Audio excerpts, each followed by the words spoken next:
Muito bom dia, irmãos e irmãs, desta manhã de domingo. Desejo que vocês estejam bem, na paz do Senhor, prontos para mais um estudo bíblico. Nós estamos ainda no tema geral de a ética cristã e os 10 mandamentos. E nós vamos neste dia, neste domingo, explorar o 8º mandamento, respeitando a propriedade alheia. Esse será o tema do nosso domingo hoje. E eu gostaria muito que esse tema te enriqueça seu espírito, fale ao seu coração e que você possa compartilhar com outras pessoas o nosso estudo bíblico. Mas para isso nós vamos orar como sempre fazemos. Vamos pedir a Deus a sua orientação. Vamos orar? Deus, em nome de Jesus, aqui estamos mais uma vez com os corações abertos para ouvir tua voz, para receber a tua palavra. Fala com cada um de nós, fala de uma maneira que nós possamos entender, ó Pai, perfeitamente e vivermos uma vida de acordo com a Tua vontade. Assim nós te pedimos, em nome de Jesus. Amém. Muito bem, irmãos e irmãs, nós vamos então dar início ao nosso estudo de hoje, cujo tema é respeitando a propriedade alheia. E os nossos textos básicos se encontram em Êxodo 20, versículo 15 e Deuteronômio 5, 19. Como eu expliquei nos estudos anteriores, né? Esses temas, esses textos são escritos em Êxodo, depois se repetem em Deuteronômio numa lembrança ao povo sobre a lei. E o nosso versículo-chave se encontra em Mateus 6,33, palavras de Jesus, dizendo: buscai em primeiro lugar o seu reino e a sua justiça, e todas essas coisas vos serão acrescentadas. O alvo dessa lição, queridos, é que nós possamos atentar para o perigo de ações diárias, eventualmente praticadas por cristãos, que ferem drasticamente o mandamento bíblico. E vamos refletir sobre as dimensões espirituais que esse mandamento sugere. Na sequência, né, o 8º mandamento, e nós teremos uma aplicação, uma reflexão a respeito muito interessante. Eu creio que você vai sair edificado. Peço a Deus por isso, em nome de Jesus. Então, entre os diversos fatores que chamam a nossa atenção para o tema da propriedade, 2 deles parecem se destacar. O primeiro está ligado ao fato de nós estarmos vivendo épocas de relativismo. Tudo é muito relativo, até mesmo entre as pessoas crentes. Elas dão pouca importância à ideia de obediência aos preceitos bíblicos e têm facilidade em praticar atos pecaminosos. Não se tem aquele peso que havia antigamente nas decisões, nas palavras, nas posturas, né? Hoje se relativiza muito e isso implica muito no cumprimento dos mandamentos. E o segundo fator que chama a atenção está ligado à extraordinária discussão sobre a propriedade, a concentração de riquezas, a disseminação da miséria e a falta de justiça social. Então, se eu posso justificar o meu ato com esses fatores, as coisas se tornam relativas. Aqui que mora o perigo. Esse mandamento é tão óbvio que deveria fazer parte dos rudimentos dos nossos deveres cristãos, mas acaba se entrando em polêmicas sobre o que é de fato a clareza desse mandamento, né? As pessoas ficam questionando se devemos ou não respeitar o direito à propriedade, enfim, muitas coisas rondam este mandamento do coração dos cristãos. Então há uma necessidade tremenda de se voltar ao tema com seriedade e temor do Senhor, para que não sejamos simplistas demais e nem acabemos por demonstrar em obras uma atitude incoerente com aquilo que a Bíblia ensina, mesmo professando crer em todo o ensino bíblico. Então, é primordial estarmos estudando esses temas, né? Ele continua sendo essencial nas nossas vidas. E esse mandamento vai falar muito, muito da nossa fé, o nosso proceder, o nosso testemunho cristão através do cumprimento ou não deste mandamento. Então, primeiramente, nós vamos entender basicamente o mandamento. Segundo o nosso teólogo, citado aqui na revista, Heifler, no seu livro A Ética dos 10 Mandamentos, ele conceitua não furtar. Ele diz, significa não possuir alguma coisa que não tenha sido obtida por meios lícitos e honestos. A subtração oculta do alheio contra a vontade do seu legítimo dono. Isso, então, é não furtar. E ele diz que a marca que diferencia o furto de outras formas do roubo é o seu caráter furtivo, de ser algo feito escondido, sem que a pessoa prejudicada esteja consciente do que está acontecendo no momento do ato faltoso. Então, aqui, nós gostaríamos de fazer uma comparação, ou um esclarecimento a respeito do que vem a ser a diferença, entre roubo e furto. Nós trouxemos aqui um slide bem simplificado, a respeito disso, mas há diferença. Às vezes as pessoas, no dia a dia, as pessoas confundem muito essas duas expressões. Qual a diferença, então, entre furto e roubo? Primeiro vejamos o furto. O furto é a subtração de algo móvel pertencente a outra pessoa para si ou para outrem.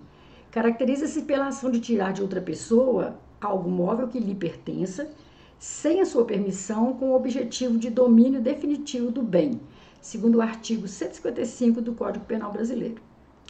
E como exemplo de furto, pode-se citar a seguinte situação. O indivíduo entra em uma loja de calçados, por exemplo, e aproveitando-se que a vitrine está aberta, ele pega um par de tênis e foge do local. Esse é um exemplo bem simples do que vem a ser um furto. Já o roubo pode ser considerado um crime mais grave do que o furto. Isso porque a ação principal é a mesma, ou seja, tirar de alguém um bem móvel. Contudo, no roubo, para a subtração daquele bem, há o emprego de grave ameaça ou violência contra a pessoa, ou por qualquer outro meio que reduza a capacidade de resistência da vítima. Aí a gente já cai no artigo 157 do Código Penal. Então, retomando o exemplo do tênis, imagine que dessa vez o indivíduo entra na mesma loja de calçados, porém agora vai munido de um revólver e ameaça os funcionários e os clientes da loja com esta arma. Aproveitando-se de grave ameaça feita, o indivíduo pega um par de tênis e foge do local. Assim, percebe-se de maneira simples e clara a diferença que há entre furto e roubo.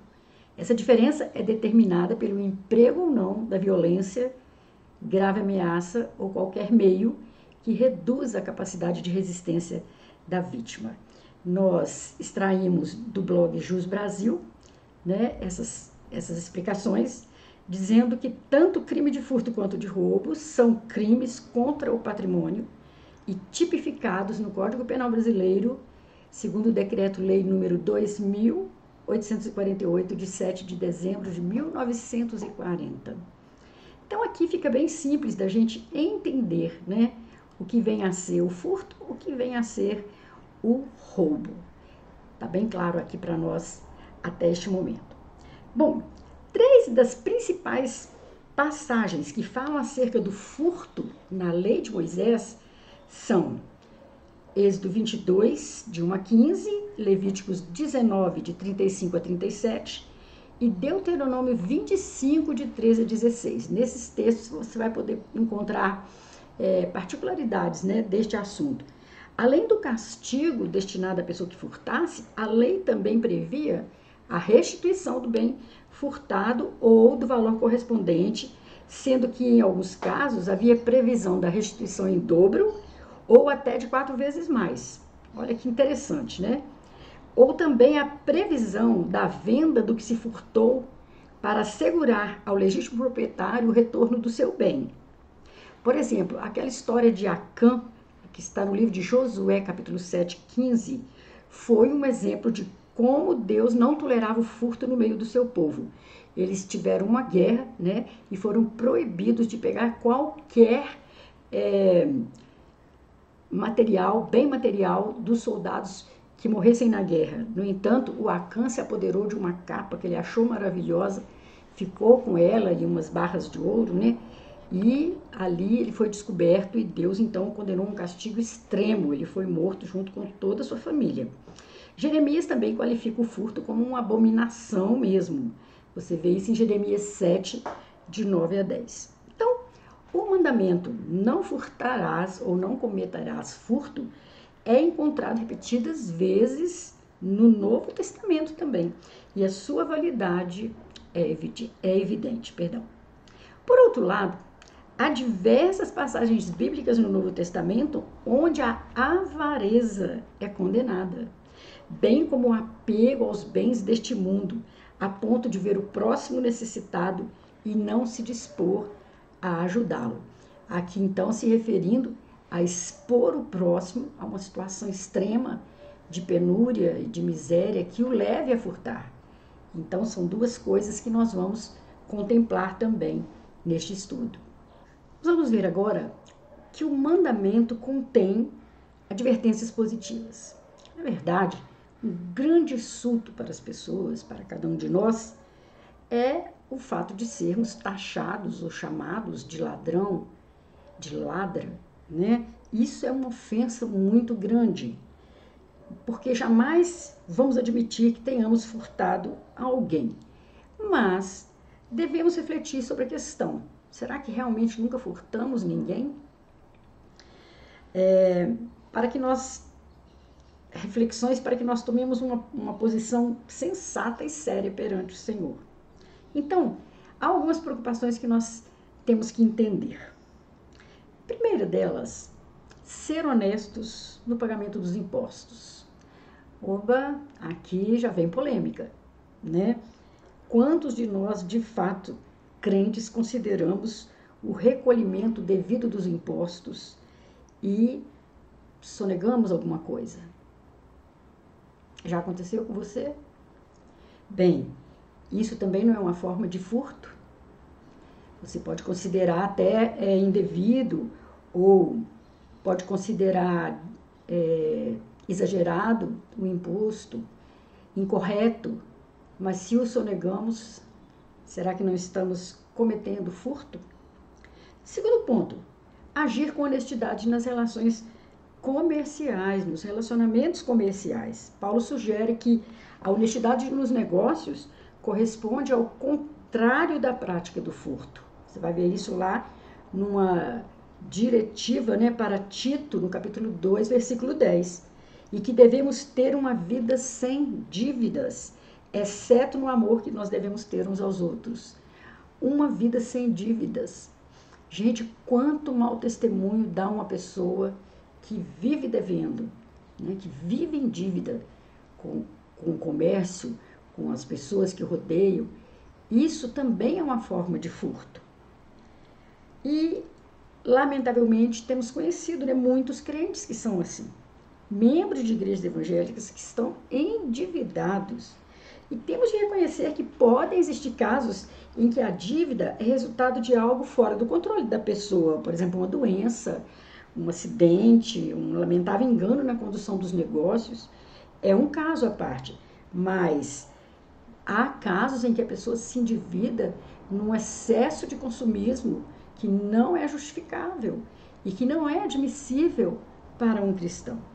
Bom, no caso da viúva ajudada por Elias, no caso da viúva ajudada por Eliseu, ela tinha uma dívida, ela precisava pagar aquela dívida, né? E os credores queriam levar os filhos dela como pagamento.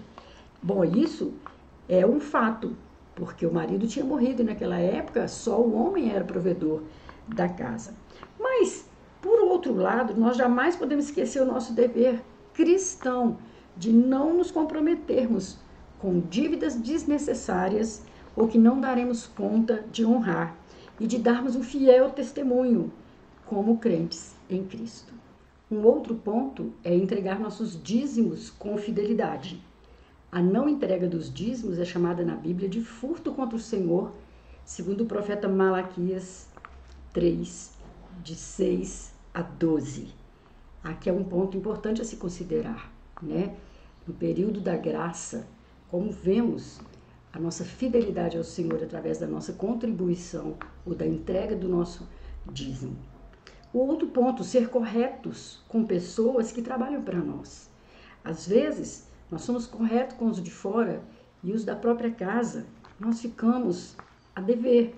Os crentes não podem estar entre aqueles indivíduos com a exploração do trabalho alheio.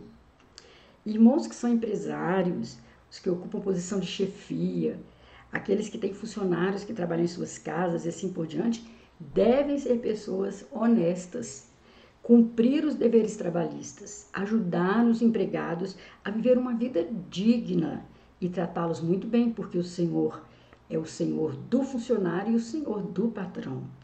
Muito interessante isso aqui, né? Nós vemos essa dica lá em Efésios 6, 9. Então, sermos respeitosos e honrarmos e darmos todo o direito que merecem àqueles que trabalham para nós. 5. Ser firmes contra a possibilidade de corrupção.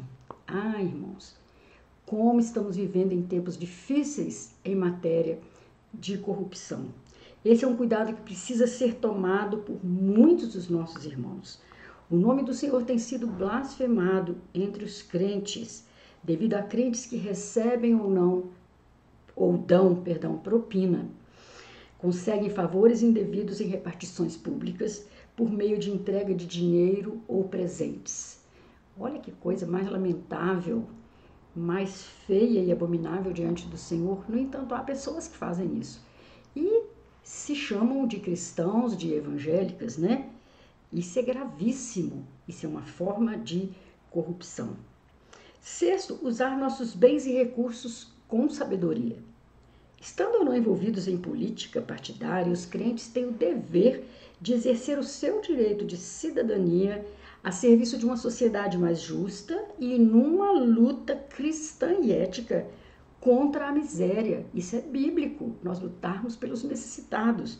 Está lá em Gálatas 6, de 9 a 10, e em 1 Timóteo 5, versículo 8.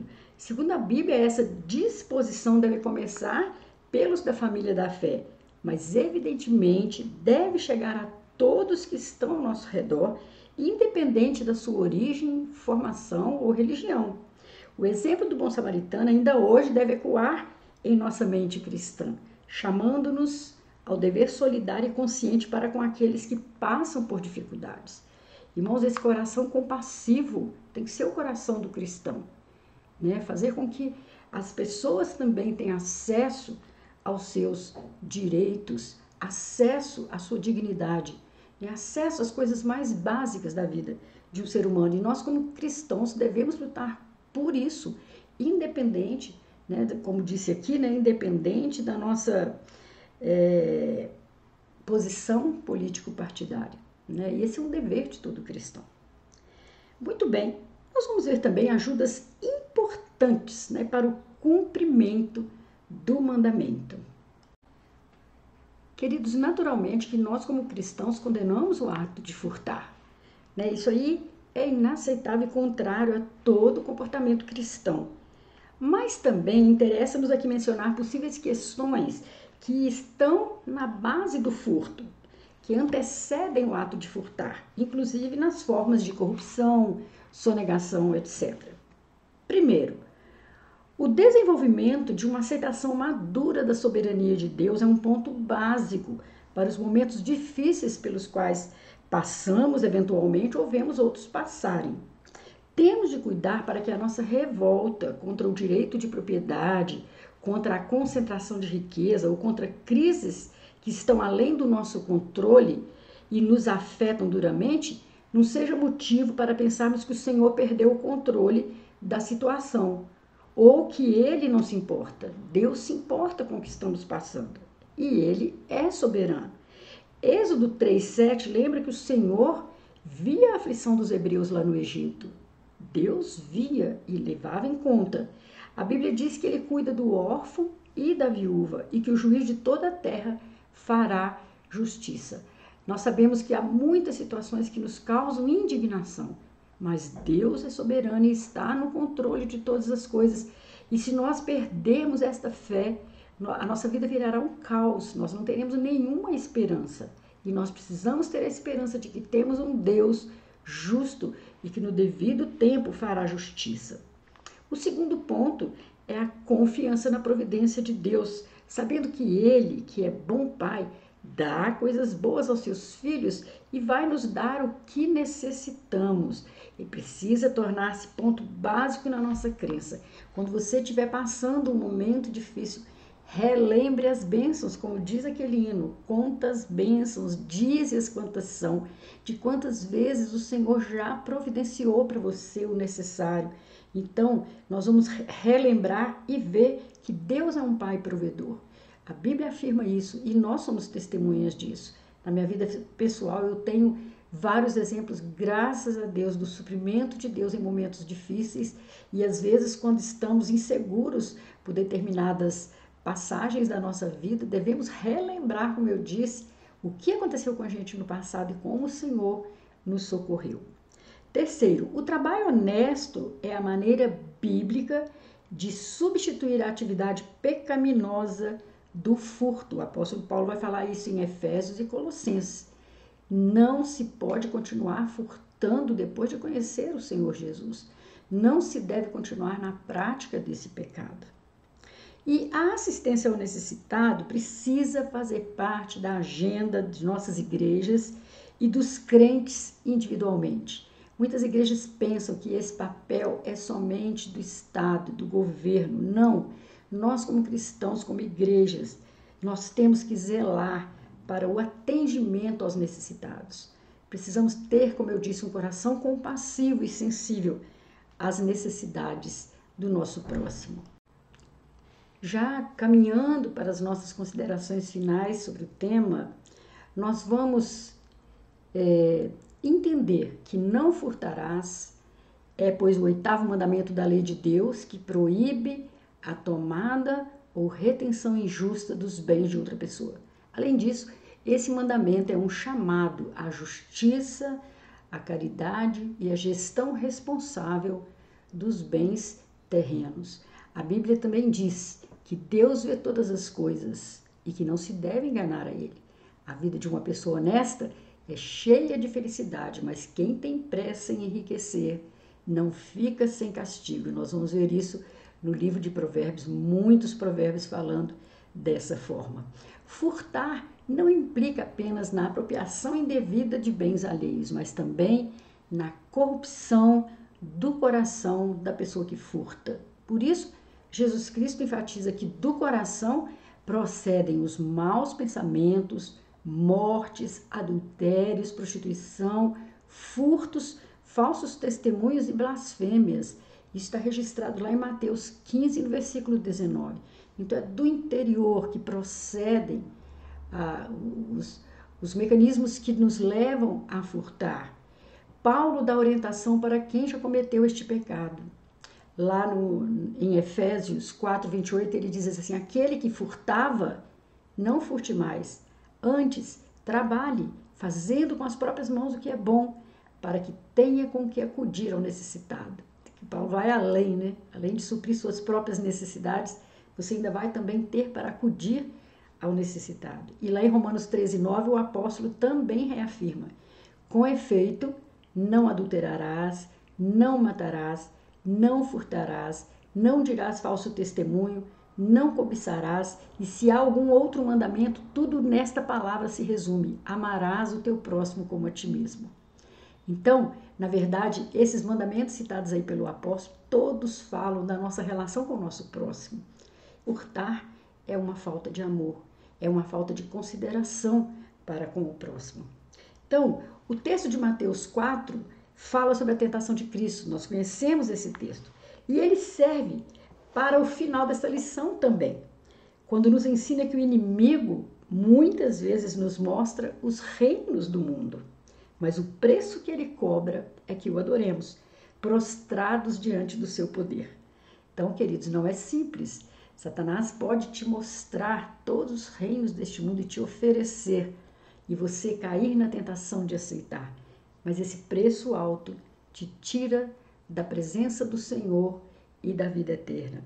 Que o Senhor nos livre de possuir qualquer coisa que seja adquirida mediante prática do pecado. Aquilo não nos trará felicidade, aquilo não nos satisfará, né? E que não seja também somente em relação a bens materiais, mas qualquer outro bem, né, que possa estar subtraindo de uma outra pessoa. E isso também é pecado diante do Senhor. Queridos, eu acho que essa reflexão que fizemos a respeito de não furtar, ela é profunda. Vale a pena você revisar durante a semana e pesquisar maiores detalhes para ser ainda mais edificado sobre esse assunto. Mas por hoje eu te desejo uma excelente semana e que o Senhor te abençoe. Amém.